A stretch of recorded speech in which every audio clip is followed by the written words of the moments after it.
Hello everyone and welcome to yet another Going with God video. Today we're going to be answering a question about a belief that is really common among many different people. And that question is the soul immortal? So there are many cultures, some inside of Christianity as well, that believes that the soul and the body are two different things. And by extension, they believe that when the physical body dies, there's this soul inside of the body that exits at the moment of death, and then that entity lives forever. But is this exactly supported in the Bible? Well, to get a better idea of, where this idea came from, it's good to look at its origins, because this belief didn't exactly come straight from the Bible, but came from, ideologies of philosophers or other people of the past. For example, Plato described the soul as the uncreated, eternal, and immaterial spirit that is the source of all motion in life. So there's this thing inside of a human that is sort of, in a sense, powering it. If, that explanation helps you to understand what this is. But this was the belief of many other philosophers as well. But what is the biblical view on this? Because Plato's not the Bible. What does the Bible see?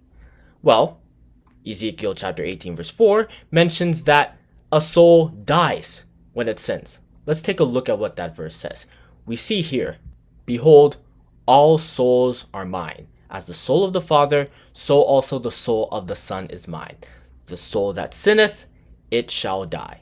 So, what this verse clearly tells us is that the soul is not an immortal being that is living inside of someone. And this also shows us that when the word soul is used in the Bible, it actually refers to the being itself, not an entity living inside it. Because how can, an entity living inside of someone sin? It's the person who sins, not, an organ inside of the person. So this shows us that humans were referred to as souls in some place in the Bible. There are others. For example, Genesis chapter 2 verse 7. We see that the human body God created was referred to as a soul. The Bible told us here, "And the Lord God formed man out of the dust of the ground, and breathed into his nostrils the breath of life, and man became a living soul." Plus, this verse also reveals something else, and that is the fact that God had to breathe life into the soul for it to live, showing us that the soul is not a self-sustaining entity, for God had to put life in it for it to work, and then, God could also take the life away as well. And another example of where a soul was referred to as a person was Exodus chapter 1 verse 5, where it tells us that the people who went with Jacob to Egypt were 70 souls, not 70 spirits floating around with no one inside, but 70 people, 70 human beings. Plus, many people may not realize this, but when they talk about an immortal soul, they're actually playing into what Satan had told Eve in Genesis chapter 3, verses 2 to 5, saying that, you shall not surely die. And of course, most Christians know that this was directly against God's words, but they don't really think about the fact that this is quite similar to what they're saying, because they have this belief that, humans don't really die at death.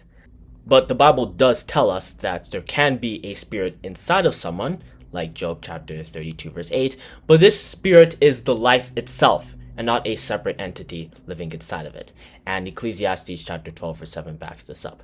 King Solomon said in this verse, "Then shall the dust return to the earth as it was, and the spirit shall return unto the God who gave it," in connection to the breath of life that God gave to man, gave to all men as they are born.